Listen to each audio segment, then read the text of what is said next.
What's up, guys? It's 402 Show here. I just wanted to bring you guys a little update video. I've been kind of slacking on the updates. I've had, obviously, as you can see, a lot of work to be done and a lot more to be done. So let's start. That last video that I posted of me starting the car and revving it a little bit, or I didn't even rev it, no, of me cold starting the car. It's literally all I've done since I changed the oil on the car. And so I changed the oil, I made that cold start video, and then like 2 or 3 days later I drained the oil to go start pulling the motor and stuff, and had choco milk in my oil, or had chocolate milk oil, which means my water pump had gone out in my car. So yeah, that's a common problem. It was perfectly fine anyway. I had bought a new water pump. So it drained the oil, took everything out of the car. It took a few extra days for me because I went around labeling everything extensively, like, for I know exactly what it is when it goes back in. Didn't want to have any issues with that. Like, everything is labeled. I got like bags of bolts, or little containers of bolts with bags. Everything's labeled. It really actually wasn't too hard to pull the motor in this car. It's a little time consuming, yes, because a lot of the things are in tight places. It's a big engine shoved in a small place. Like, imagine a 3.5 liter V6 right here. You probably have like 2 inches, if that, an inch of room right here up against the side. I ended up taking off the manifold to give me a little bit more room, and plus I didn't want to damage the manifold with the chains on the engine hoist, so I just took the manifold off. So currently the engine is out of the car and it is in Chicago. It is at the engine builder's shop, and should be starting on it soon, if not already started on it.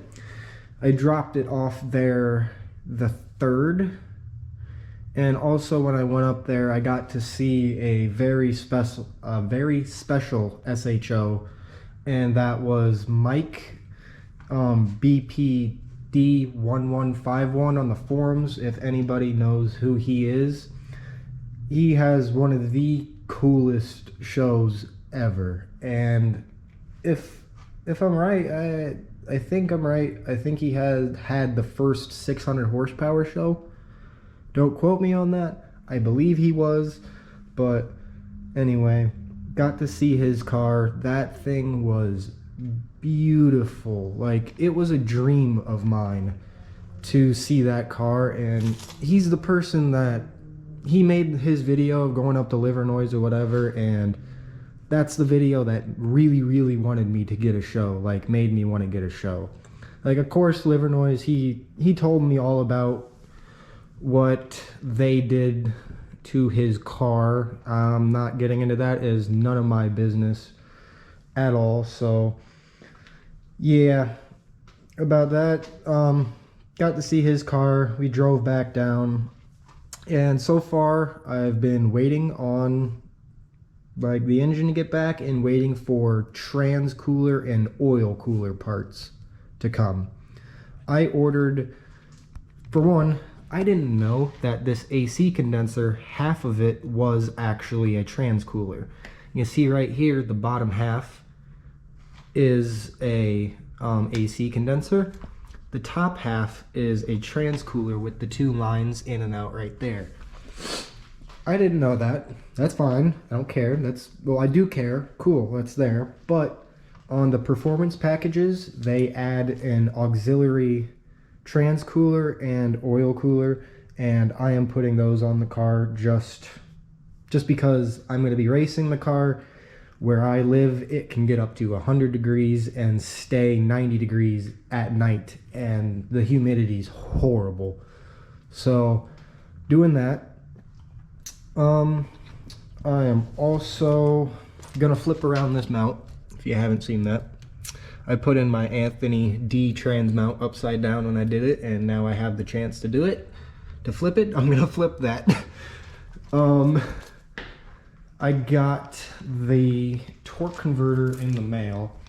Here's my old one that came out of the car. I have the old 4-bolt converter. The newer styles, I think somewhere in 2011 is when they changed to 3-bolt instead of 4 to save money, is what I was told. The 4-bolt converter sitting right here. Sorry about the really messy garage. There's parts everywhere. Couplers and stuff for my Eco Power Parts intake. I had a coupler rip or whatever. Here's the upgraded converter. I got the 3-bolt. Put this over here. Ooh. I got the 3-bolt converter because all you need to do to retrofit this one to fit onto this car is just get the new torque plate, or what a lot of other people call it, flywheel. So got that. I really do need to go around the car and clean it, like pretty bad. I'm waiting to get my PTU shipped back to me for I can put that back in the car, and I can at least hook everything back up over onto that side before I can roll the car out of the garage, cover everything up, and power wash it. Extremely bad. But that's gonna have to wait until I get the PTU back from getting Cairo treated and WPC treated, the gears. And also, if you see on, here's my old PTU, that blue, the one that was in the car originally when I bought it, that was blown up. I'm trying not to drop my AC condenser. So right here on my new PTU, this like snapped completely off. Like half of it just snapped off, the ear popped off. Ear is what I called it. And so my engine builder is also welding that. He's gonna fix all that, drill and tap it, and then he's gonna send it off to get Cairo treated and WPC treated. Oh, one thing that I really want to show you guys. Dry my feet off.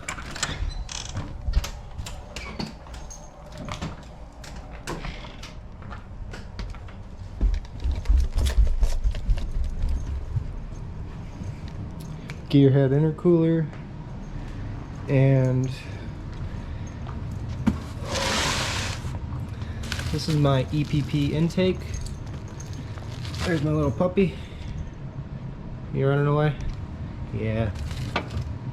The EPP intake I got completely ceramic coated. Here, I'll take it over here in the light.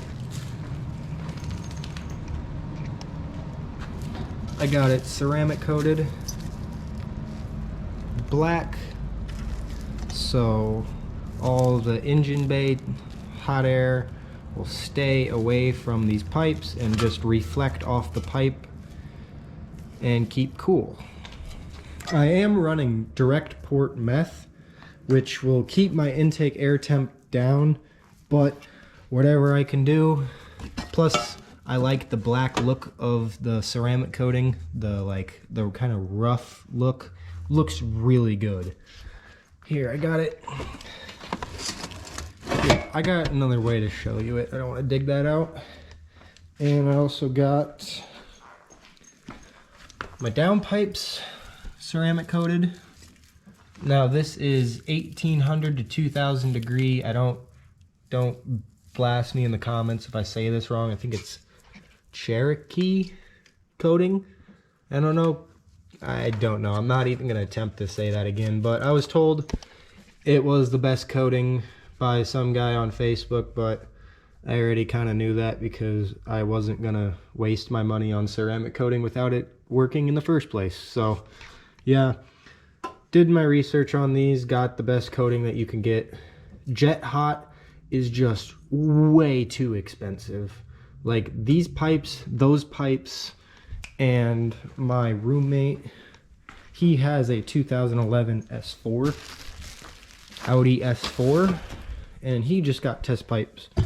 So he got his coated also, and this is what I was gonna pull out to show you guys what they look like. And they look super nice.